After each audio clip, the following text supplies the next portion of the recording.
si no se endometrina, si no se... Ahí funcionan los antitumorales. Controlan el tumor hasta donde puede. No te parece nada, me dicen. Cuando no lo controlan, Negrito. Sí. se hace un problema. Aquí ya no tiene nada. Pero los antitumorales en sí que son células que Células no, son sustancias que utilizan células, los linfocitos, claro. que tratan de Mira, me controlar el resumen. crecimiento exagerado. Si es que si no se controla, pero ahí, a ese nivel chiquito no se controla. Hay gente que tiene Mira, para que se haga con una prueba de radiología. Pero cuando ya esos factores se están contigo, empiezas a consumir un tejido, pues un tejido adicional para darle mayor energía y comillas a esa fuerza que controla el tumor. Luego ya te ganó y te ves y te rompe la cápsula y todo eso. Cuando pasa esa cantidad de sangre ya se tiene una placa de tumor. Pero antes no. Hay gente que ustedes pueden tener tumores chiquitos. ¿Qué es un incidentaloma? ¿Qué saben qué es eso? Un incidente de melanoma. Dice un incidentaloma. Pero no es poco para Un tumor. no, me pasó hace como un colega. Mi colega, con una colega, estaba de lo más normal del mundo, junto con los tiroides antes del examen. La tiroides tiene dos tipos de secreciones, ustedes ya lo conocen directamente. Conocen la calcitonina, que hemos comentado ya en la parte ósea, cuál es su tarea. ¿Qué tenemos en la hormona tiroidea? Tenemos básicamente dos, T3 y T4. ¿Cómo se producen? Primero por el estímulo del TRH sobre la TSH y la TSH sobre la tiroides para que produzcan las hormonas tiroideas. ¿Cuál es la forma activa de la hormona tiroidea? La T3, muy bien, es la que actúa. ¿Cuál es la mujer cantidad de plasma? La T4. ¿Cuál dura más tiempo? La T3. ¿Cuál dura más tiempo? O la T4. La 3. T4. Una semana. La T4 forma para la T3, T4. por eso va a Entonces, tener más duración. Esas hormonas se producen gracias a que tenemos TRH, ya hemos comentado que es el TRH en la clase anterior. Es Hormona un péptido que liberadora realmente de- viene del hipotálamo Pin. en los mismos núcleos que la hormona Llaverito. antidiurética y la tirosina. Se almacena en la eminencia media y cuando se secreta va por vía portal, ya saben lo que es la vía portal, estimulando la secreción de TSH y prolactina, las dos. Pero deja muy poquito, ¿no? Más de TSH. Esta secreción o este efecto es bimodal. Primero aumenta la TSH almacenada y luego aumenta también la síntesis de TSH, de manera que es un factor muy importante. Aquí arranca todo el eje hipotálamo, hipófisis, tiroides.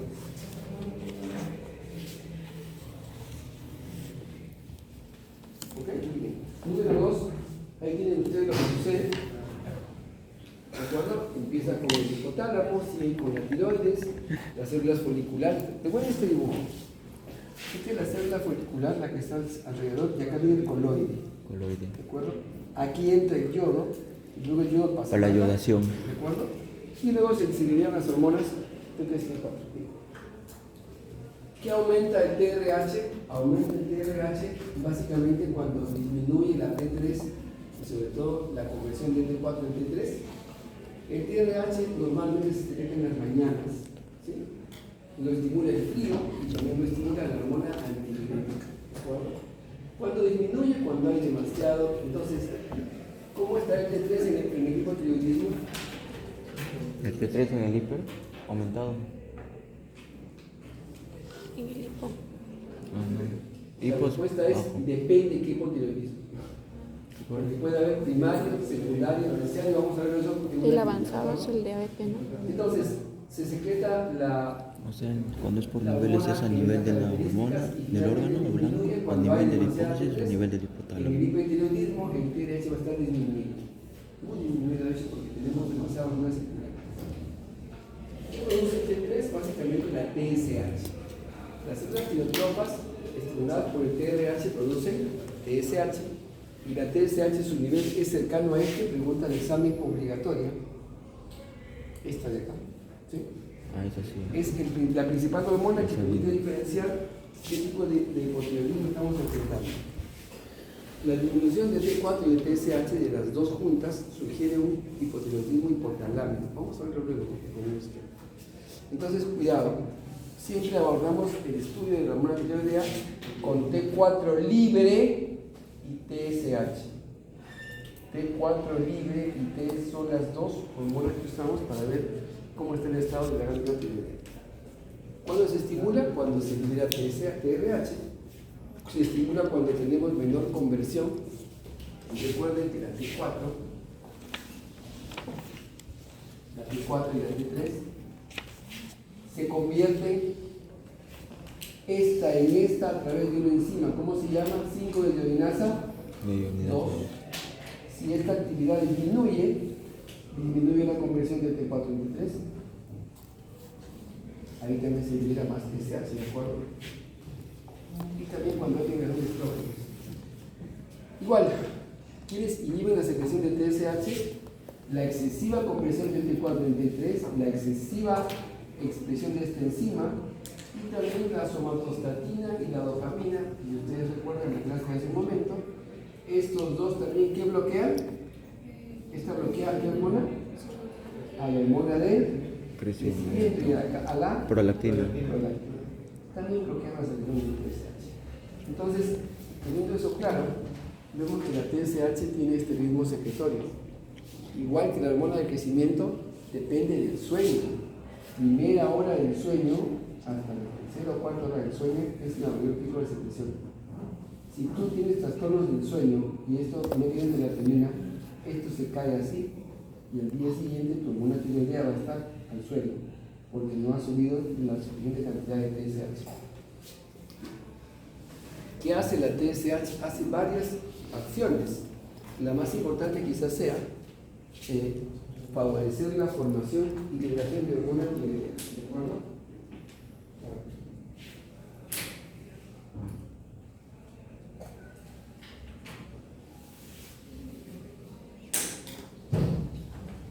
Aumenta la... ¿Qué es un pseudópodo?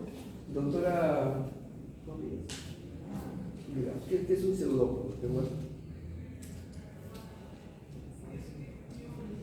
¿Qué es un pseudópodo? Incrementan la formación de pseudópodos en el borde de la célula coronaria. Van a ver ustedes que en un momento de la clase van a ver así una célula. Una célula es así normalmente, pero cuando es inducida por la TSH forma pseudópodos, prolongaciones, así. Y aquí meten a qué molécula? A la tiroglobulina. Cuando se forma tiroglobulina, esta célula coloidal agarra y abre sus bracitos y le introduce en su parénquima. Aumenta la formación de lisosomas, aumenta la hidrólisis de la tiroglobulina, aumenta el tamaño y la vascularidad de la célula folicular, aumenta el tamaño de la tiroides. De manera que si un hipotiroidismo le sube demasiado la TSH, ese seguramente lo incrementa y lo forma en voz, ¿de acuerdo? La captación de yodo, la liberación de tiroglobulina, aumenta la formación de RNA mensajero para las proteínas más importantes, tiroglobulina y bioperoxidasa, incrementa la colocación del yodo en los derivados precursores de hormonas tiroideas, aumenta la actividad lisosómica, aumenta la actividad de la 5-desdiorinasa 1. Hay dos enzimas. La desdiorinasa 2 convierte T4 en T3 a niveles líquidos y la desdiorinasa 1 que conserve el yodo intratiroideo, que vamos a ver ahora ese mecanismo. Aumenta el metabolismo tiroideo, la captación de glucosa, el consumo de oxígeno. Si mi metabolismo está muy incrementado, formo más o menos CO2. Más. ¿Quién elimina el CO2? La frecuencia respiratoria en un hipertiroideo estará aumentada o disminuida. Aumentada. Entonces ya tienes un signo clínico. Si ustedes entienden esta parte, la sintomatología de su examen práctico que van a dar seguramente después es sencilla. Tiene polismia, tiene hipertermia, el paciente hipertiroideo. Y si quiere captar glucosa de cualquier lugar porque tiene un metabolismo, lo va a sacar de donde, del tejido graso, y por tanto será también bajo de peso. Esto sale de la lógica, es bien sencilla para sacar síntomas, ¿de acuerdo? Hace falta el yodo. Sin yodo no hacemos hormona tiroidea. ¿Ustedes padecen falta de yodo? No. ¿Por qué? Por la sal yodada. La sal yodada y sobre todo tienes a la mano productos marinos. Tiene bastante yodo. El yodo se almacena así, pero el yodo viene de... La gente que ve por la calle, si alguna vez han visto a alguien con un tremendo bocio así, no es gente de acá, es gente de la sierra donde casi no hay yodo en las zonas. Es generalmente carente de yodo. ¿Cuánto hace falta de tiempo para que hagas un bocio o hipotiroidismo? Por lo menos hace falta 2 o 3 años. Entonces, el yodo se va perdiendo poco a poco. El requerimiento nuestro es 200 microgramos en promedio, puede que sea de 150 a 300, dependiendo de la edad del paciente y del estado. En los niños, en las gestantes, el requerimiento es mayor, en el anciano el requerimiento es menor, ¿de acuerdo? Eso depende del estado del paciente. Su eliminación es renal, pero también puede ser por vía digestiva. Ahí tiene todo el metabolismo del yodo. El yodo tenemos, y el yodo, igual que el calcio, tenemos que comerlo de fuera. No nos van a dar, el cuerpo nos va a dar un poquito de calcio, pero no, si no lo ingerimos, seguramente no hay quien le mire el calcio adentro. Entonces, miren, yodo entra por acá, pasa al estómago, ¿qué pasa? Acá agarra y se libera. Cuando el yodo ha actuado, su metabolismo de hormonas también suelta el yodo de los derivados que tenemos aquí, y el yodo mismo que se quedó acá lo podemos volver a absorber. Se llama pool del yodo. ¿Dónde se concentra? En la tiroides. ¿Dónde se elimina? Sobre todo por el riñón y también un poquito por ¿dónde? Por el sistema digestivo, ¿de acuerdo? La T4, ¿qué papel tiene acá? Es básicamente una reserva de yodo circulante. La T3 me bajó el plasma y la T4 va liberando yodo para que se produzca más T3. Pero esto tiene un tiempo límite, ¿de acuerdo? Entonces no podemos abusar de esos depósitos que generalmente se agotan. Pero como digo, un año por lo menos es hasta 2 años para que tenga un hipotiroidismo, pues nombramos, ¿no? Estas hormonas tiroideas son aminoácidos yodados. Quiere decir, son aminoácidos, si se les ha colocado el yodo encima, y si le colocamos un yodo, ¿cómo se llama? Monoyodo. Si le colocamos 2, se llaman diyodo. Estos 2 derivados no tienen actividad biológica, no sirven para nada. Pero si yo sumo 1 más 2, ¿cuánto es? Triyodotirolina, T3, sí. Y 2 más 2. Efectivamente, 4 es tetrayodotironina, ahí el T3 y T4. Es suficiente. Pero solo tiene actividad. ¿Qué más produce la tiroides? Calcitonina, que ya hemos comentado, ya las células paraventriculares, el metabolismo del calcio es regulado por él. Entonces, primero absorbemos el yodo. Segundo, el yodo va a pasar a nuestra molécula principal, que es la célula coloidal, y ahí entra la TSH a funcionar. Sin yodo y sin TSH no hay hormonas tiroideas, ¿de acuerdo? Una vez que se forman las hormonas tiroideas en cantidades muy, como se da cuenta, muy diferentes, ¿miren cuánto hay de T4 y cuánto hay de T3? 0,08 y acá hay 5, ¿se dan cuenta? Muy grande la diferencia. Cuando se forman las hormonas, ¿quién las transporta? La globulina fijadora de tiroxina, o tiroxin binding globulin en inglés, y un poquito de albúmina, casi un 2%. Entonces, recuerden, la T3 es más rápida y más potente que la T4, y la T4 se transforma entonces en los tejidos, siendo la diferencia de la vida media muy notoria, ¿no? Acá dura casi 7 días y acá dura un poquito más de un día completo. T3 es menos duradera, pero más potente. A ver, vamos a explicar esto despacito. El yodo entra con la dieta y llega a la célula coloidal. Esta es la célula coloidal, y de acá es el coloide, ¿de acuerdo? La célula folicular entra a través de un simportador. ¿Cómo se llama ese simportador? Simporte de sodio. Simportador de sodio. Muy bien.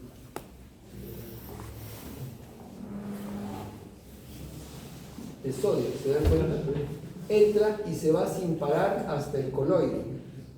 Acá entra un antiportador. Hay intercambio. sobre todo de flor. ¿Cómo se llama? Pentrina. El yodo colocado ya en el coloide y ya está suelto en cancha, no sirve de nada si antes no lo activa la tiroperoxidasa. Pasa de yodo orgánico a yodo oxidado. Así se mete a la tiroglobulina. Y ahí se forman recién los derivados monoyodados, diyodados o T3 y T4. Todos estos que se está formando con el yodo adentro se están en una molécula grande llamada tiroglobulina. Ya, doctor, aquí hay un montón, hay T3, T4, T2, y luego ¿qué? Luego esta molécula se vuelve a meter a la célula, acá está mi, ¿de acuerdo? Entonces actúa acá, actúan los lisosomas, rompen esta molécula,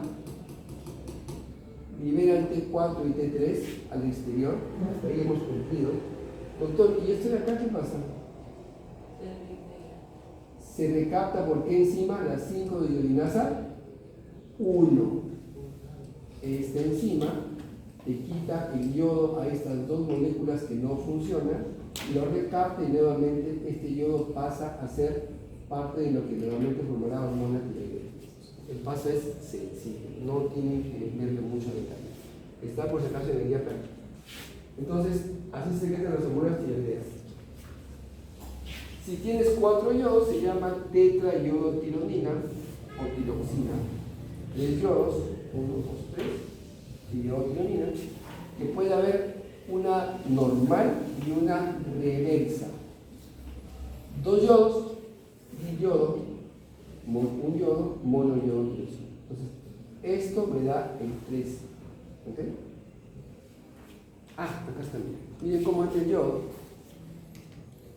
El yodo entra acá por un desimportador de sodio, allá entra por un antiportador, y llegado a la sustancia coloidal no hace mucho, por no decir nada, si es que no, primero se oxida. Lo que ven en verde se llama la tiroperoxidasa, que es la que ha oxidado el yodo inorgánico a yodo oxidado. Estando así, la misma célula coloidal que tenemos acá, esta de acá, produce lo que se llama la tiroglobulina. Entonces, en este estado, de acá ya puede estar acá. ¿Cómo se llama incorporar una molécula extraña a una molécula orgánica normal? Esto se llama organificación del yoduro. Está acá abajo, ¿lo ves? Qué bueno, colocamos un yodo en una molécula orgánica normal. Eso se llama organificación del yoduro. Y luego de ello se suma lo que dijimos, ¿no? 2 monoderivados, diderivados o triderivados y se forman las hormonas correspondientes. ¿Quién cataliza todo este proceso? Lo voy a colocar acá. Todo, la TSH. Todo el yodo pasa por acá. Luego, miren, el yodo ya pasó a la molécula de tiroglobulina. Ahí están los pseudópodos. Recaptan esta molécula, la meten dentro y acá ¿quién funciona? Los lisosomas que rompen la molécula y liberan ¿qué cosa? T4 y que liberan también T3. El monoyodo y el diyodo aquí se recaptan por el efecto de qué enzima? 5-dehidrogenasa 2. 1. No, 1. Se va a secretar siempre una mayor cantidad de T4 que de T3, ¿de acuerdo? De manera que cuando la T3 me falte o haya caído en plasma, yo la tomo de T4 en el periferio. ¿Quién hace este trabajo en el periferio? La 5-dehidrogenasa 2. La 1 funciona en hígado y en lo que es tiroides, ¿de acuerdo? Entonces, inclusive la TSH estimula la rotura de la tiroglobulina y la secreción de hormonas tiroideas al exterior.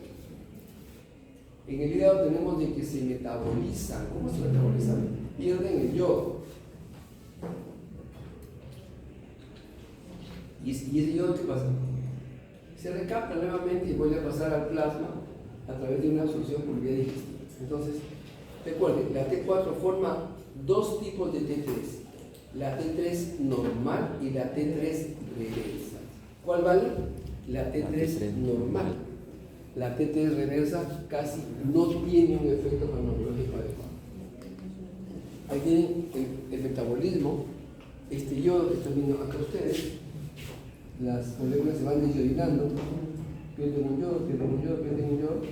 Si lo que se ha perdido se recapta nuevamente y se absorbe en el tubo digestivo.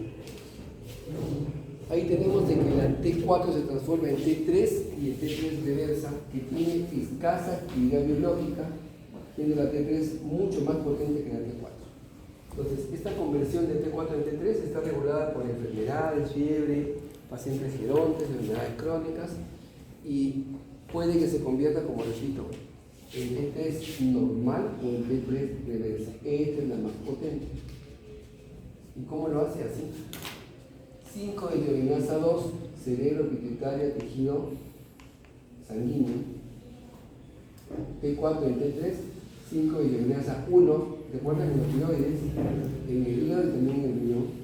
Y por la 5-hidrogenasa en la placenta, en la piel y en el cerebro, dependiendo del estado del paciente, sobre todo en la gestación. ¿Quiénes disminuyen esta conversión? Las enfermedades crónicas, las drogas, la caída de selenio y de oligoelementos, la vida fetal y sobre todo cuando nos falta ingesta de calorías. ¿Dónde actúan las hormonas tiroideas? ¿Dónde actúan todas las hormonas? En el núcleo celular. Todas actúan en el núcleo celular, ¿de acuerdo? Todas las células normales que tenemos en el cuerpo tienen receptores para la hormona tiroidea, que se va a pegar a estos dos receptores nucleares, PA y RB, proteínas no histónicas del ADN. Una vez que se pega a ellas, induce la modulación de la transcripción de genes y forma nuevo RNA. Este RNA va a sintetizar proteínas citosólicas que dan el efecto final de la hormona tiroidea. Quiere decir, favorece la inducción de proteínas dependiendo del tejido que se van a expresar como la función de la tiroides. Miren, ahí está lo que estamos comentando. Entran a la célula, se van al plasma, al citoplasma, luego pasan al núcleo celular. La T3 va a los elementos de respuesta de la hormona tiroidea, PA y RB que está acá, inducen el elemento de respuesta tiroidea y generan una cadena de genes transcrita que luego se da un ARN mensajero. Este ARN, según el tejido, se da una bomba de sodio y potasio, una enzima gluconeogénica, una enzima respiratoria, una cadena pesada, etc. Puede tomar mil formas esa cadena que se ha formado de RNA mensajero. ¿Para qué sirve la hormona tiroidea? Crecimiento, sobre todo, más importante, maduración y desarrollo de todos los tejidos. ¿Actúa en todos los tejidos corporales? Sí. ¿Más en unos que en otros? Sí. Ustedes crecen de los 3, 4 a los 7 años gracias a la hormona tiroidea, no hormona de crecimiento. Así que si la hormona de tiroidea falla a esas edades, seguramente se van a quedar con una talla baja. ¿De acuerdo? También estimula la síntesis de actividad de la somatotropina. Eso es muy importante con el tejido nervioso porque un síntoma fundamental del hipotiroidismo y del hipertiroidismo es la depresión del paciente hipo y la agitación excesiva del paciente hipo. Actúa generando eritropoyetina, básicamente aumenta la formación de eritropoyetina, aumenta la formación de redes neuronales y conexiones en el sistema nervioso central, origina crecimiento y maduración del sistema nervioso central de modo adecuado, tiene efectos termogénicos, aumenta la temperatura basal, el paciente está hipertérmico, y modifica la curva de glucosa, pudiendo generar una respuesta hiperglicemiante. Aumenta lo que es la liberación de ácidos grasos por la catecolamina del tejido graso, por eso el paciente hipertiroidea desplegado, porque todos sus tejidos se excluyen para la glucosa, y baja el colesterol LDL. ¿Cómo se llama el paciente hipotiroideo de nacimiento? ¿Cómo se llama? Nuestra vida gesta. El nacimiento hipotiroideo. ¿Cuál será el primer signo de talla baja? ¿Y qué más? Un déficit motor tremendo, ¿no? ¿Cómo se llama ese paciente? ¿Cómo se llama la enfermedad? ¿Cómo se llama el hipotiroidismo congénito? Cretinismo. Se llama cretinismo. Y el paciente chiquito se llama un cretinito.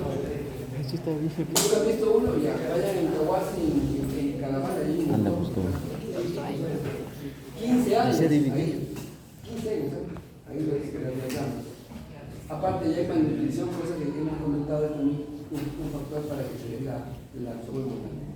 El efecto metabólico disminuye este colesterol LDL llamado colesterol no aterogénico, incrementa la liberación de tejido graso de lo que son ácidos grasos libres, incrementa la síntesis de aminoácidos y de proteínas e incrementa la absorción de hidratos de carbono en el intestino. ¿Y eso que origina? Mayor apetito.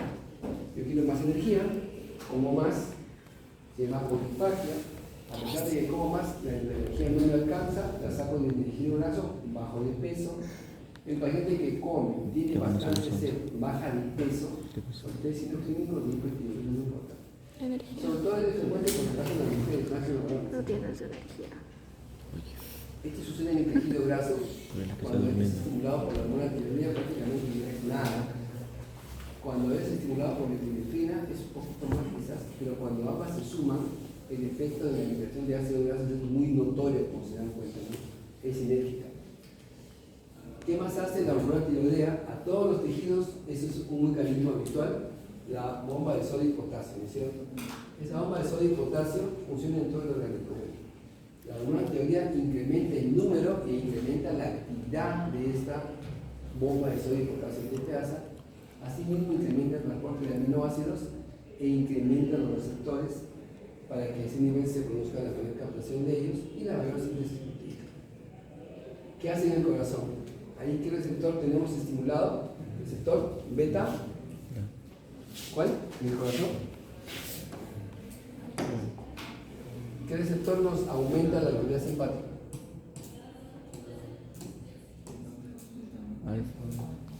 Beta 1 sobre todo, incrementa su densidad en los cardiocitos, aumenta la frecuencia cardíaca, la presión arterial, aumenta el vacuotropismo y el trombotropismo, propiedades cardíacas, ¿de acuerdo?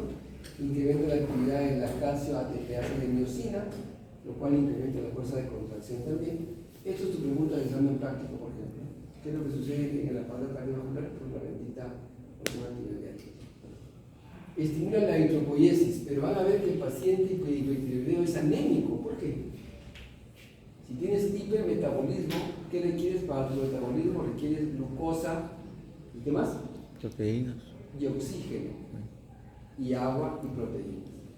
Pero aunque tu metabolismo se incremente tanto, quizás nunca iguales a la eritropoiesis. Esto va a elaborar bastante eritropoyetina, va a generar glóbulos rojos, pero aún con esos glóbulos rojos va a ser insuficiente.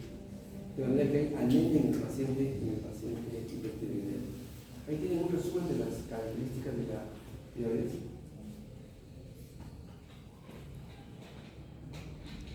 Miren que en el punto 2 y 3, aquí y aquí, se explica por el paciente baja de peso. E incluso aumenta tanto el recambio óseo que puede originar osteoporosis. El paciente hipertiroideo puede que tenga osteoporosis. A ver, el frío es una de las fuentes más importantes de liberación de TRH. El TRH finalmente llega a la hipófisis y libera TSH, ¿cierto? ¿Qué pasa cuando sube o baja la hormona tiroidea? Hipo e hipertiroidismo. Ahí te lo voy a dejar. ¿Qué pasa si, a ver, esta retroalimentación es positiva o negativa? Negativa. Negativa. ¿No? Feedback negativo. Vive de retroalimentación negativa. Entonces, si esta disminuye, ¿qué va a hacer con acá? Aumenta. Si esta aumenta, Feedback negativo. ¿qué acá? Tiene un feedback negativo eso. Esto es hipertiroidismo. Y lo de acá es hipotiroidismo. Si esto baja,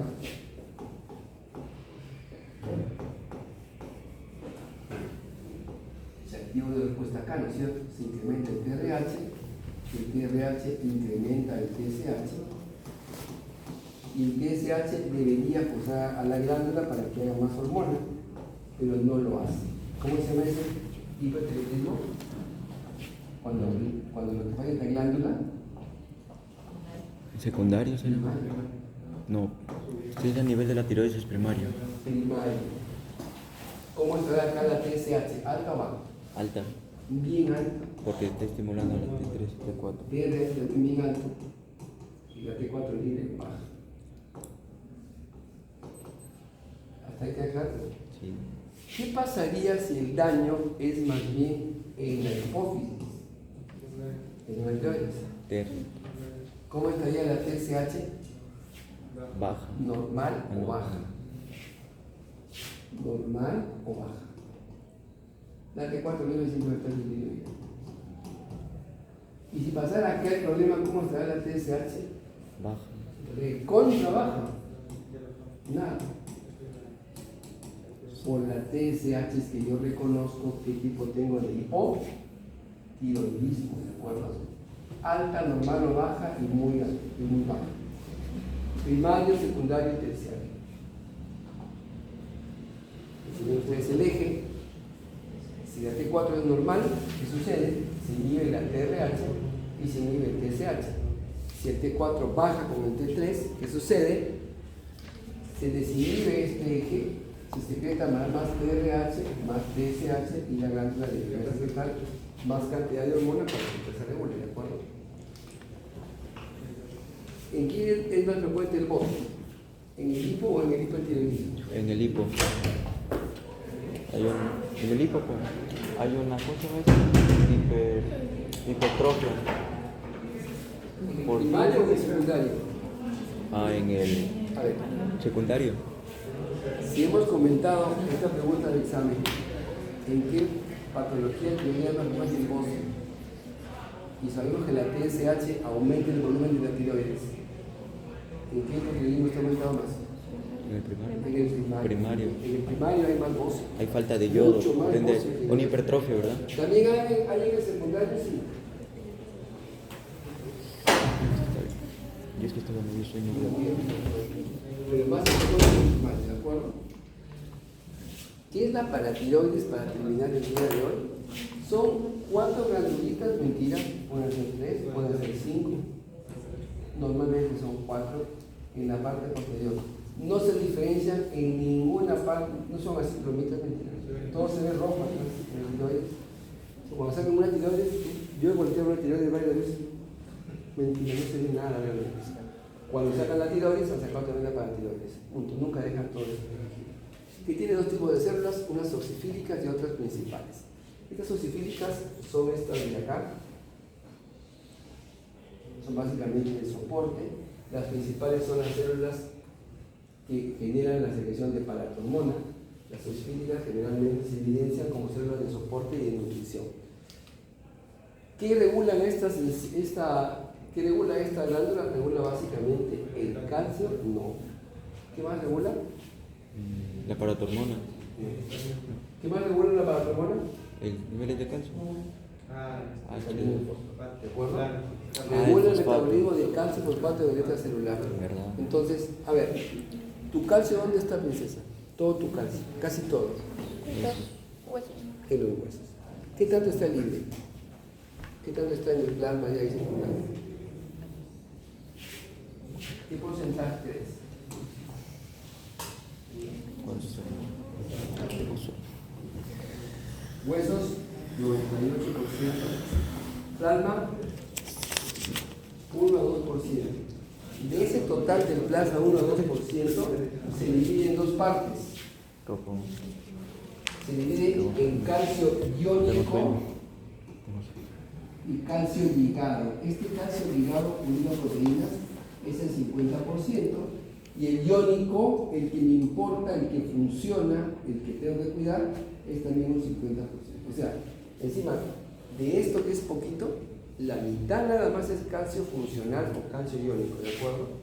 Entonces, la paratormona regula este calcio y también regula lo que es el fosfato. Es el cation más importante del líquido extracelular, el tercero más importante, primero es el sodio, el potasio, el calcio, ¿de acuerdo? Es imprescindible para varios sistemas enzimáticos, ovulación sanguínea y acción hormonal. Y recuerden que también ayudaba en la liberación de neurotransmisores. Está, como les han comentado, en esqueleto y dientes, y en los huesos una cantidad muy pequeña. Los cristales de Lo hidroxiapatita. normal de calcio, ¿cuánto es que ustedes coman? Normal, lo normal, así, tranquilos, así. ¿Promedio cuánto es? 1,5 gramos al día de calcio. ¿Cuántos implementos que se ingesta? Cuando están las damas Gestando. gestando o lactando. ¿De acuerdo? Cuando están los niños en crecimiento, de manera que el número absoluto no existe, es un número que depende, igual que el yodo, del tipo de paciente que estamos queriendo ver.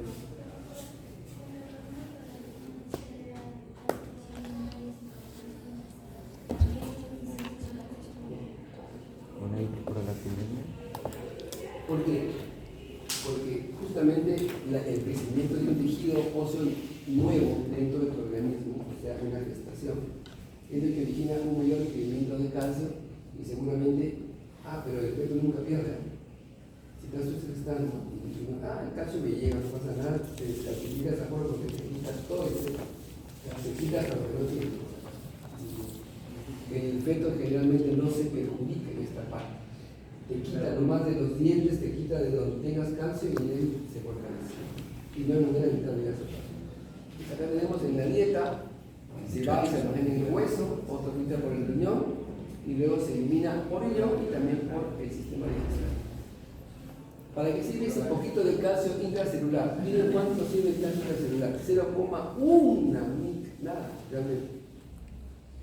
Un 0,1 micromol. ¿Para qué sirve? Para señalizar todo lo que es liberar neurotransmisores, generar potenciales de acción, el aparato histocontráctil, el automatismo cardíaco y el extracelular, que es mucho más para que el hueso se mineralice y para que fluya la coagulación. Muy importante el elemento de la coagulación. Factores que aumentan el calcio, la paratormona y la vitamina D y la absorción de calcio del intestino y la reducción ósea. Factores que disminuyen el calcio, la calcitonina y la eliminación del calcio. ¿Cuál es el nivel normal de calcio? El miligramo por decilitro es este de acá, en milimoles por litro, sistema último internacional es este de acá. Pero recuerden que de todo eso me importa la mitad que es el iónico, es el que sale en el examen de gases. ¿De acuerdo? Entonces, el calcio, como se dan cuenta, se va incrementando conforme la edad y seguramente se puede estar alrededor de los 18 hasta 21 años. Ahí tienen lo que sucede. Baja el calcio, hay unos sensores en la glándula paratiroides que aumentan el fenómeno de paratormona, que actúa directamente en dos sistemas, en el riñón y en el hueso. En el hueso le saca todo el calcio posible en la laguna de los ociositos, que vamos a ver ahora. Y en el riñón, ¿qué hace? Aumenta la formación de vitamina D, que actúa en el intestino absorbiendo más calcio y fosfato. 2. Aumenta la reabsorción de calcio, o sea, impide que se elimine. Y 3. Aquí viene el paso más importante, disminuye la reabsorción de fósforo, de manera que este rápidamente se pierde por política. Ahí tienen las hormonas calciotrópicas, son 3. La regulación se da en el intestino, hueso del riñón, como hemos comentado. En el intestino, ¿qué sucede? La vitamina D promueve la formación de esta proteína transportadora que se llama, hay una transportadora de calcio, que está por acá, y una ligadora que se llama la calmina D. Calcio fosfato. ¿O cómo pasa calcio de la luz intestinal al intestino? Por dos vías. Por vía paracelular, quiere decir entre ambas células, y por vía transcelular, que es la mayor cantidad, donde encuentra la proteína calmina D, que sirve de ligadora del calcio para que sea colocada en el intestino. ¿Qué hace en el riñón? Aumenta la última fase, la última nada más, de formación de la vitamina D, ¿de acuerdo? Y también, ¿qué hace en el riñón? Disminuye la eliminación del calcio y aumenta la eliminación del fosfato. Ahí los diferencia, ahí los depura. Ahí tienen la PTH, tiene receptor en los osteoblastos, aumenta la liberación de calcio a través de dos fases que vamos a ver. Ahí están las fases. Hay una fase rápida, cuando baja el calcio, que disminuye la actividad de osteocitos y osteoblastos, la lleva casi nada para cuidar ese calcio, se da en minutos. Pero cuando este fenómeno se prolonga de la falta de calcio, empieza la fase lenta, que es la de los osteoclastos. Ahí se van al hueso y lo destruyen completamente. ¿De acuerdo? ¿A dónde van acá? Miren, ¿se acuerdan? Esa es la bolita acá. Si el osteocito le daba al hueso solidez, pero yo le quito todo el calcio y el fosfato, cuidado de que la solidez puede estar en el interior, ¿no? Tenemos que aumente el calcio y aumente el fosfato porque ambos están en ese sistema. ¿Qué pasa cuando baja el calcio? Bueno, este es el resumen de la clase ya. Aumenta la paratormona va al riñón y va al hueso, en el hueso aumenta la liberación de lo que es calcio, en el riñón aumenta la reabsorción de calcio y aumenta la formación de vitamina D, que actúa directamente en el tubo digestivo. ¿Qué pasa con la vitamina D? Como hemos visto, se forma en la piel, si ustedes recuerdan eso, este 5-dihidrocolesterol pasa al hígado, en el hígado se hidroxila por primera vez, 25-hidroxilasa, pasa al riñón, 1,25-hidroxilasa, y luego ya esa vitamina D toma la forma activa.